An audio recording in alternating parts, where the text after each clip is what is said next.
Una reforma constitucional a l'estat espanyol s'aprova amb una majoria qualificada.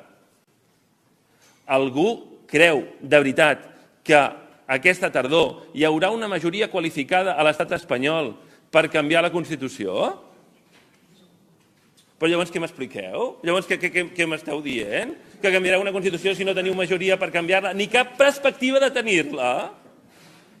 Jo les paraules són molt boniques. El canvi constitucional és preciosa. Ara, teniu la majoria per fer-ho, sí o no? I la resposta és no, no la teniu. I la resposta és i no la tindreu. Perquè què reduireu? El PP a menys d'un terç de la representació en el Congrés i en el Senado? I llavors, un cop la tinguéssiu, l'aprovareu, dissoldreu les Corts, convocareu eleccions generals, tornareu a convocar Corts i les tornareu a aprovar i els tornareu... De veritat que la tornareu a tenir? Però quin conte de fades m'esteu explicant? És molt bonic, jo de veritat que m'agrada molt. I si aquí estéssim fent un exercici d'explicar contes, és evident que jo l'hauria perdut. Jo l'hauria perdut.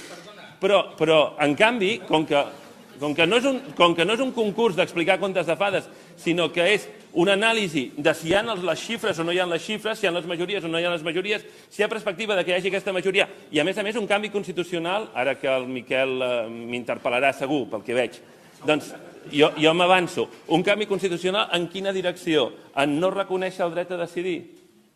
Que no ho veu? En no reconèixer-lo? Llavors on està el canvi?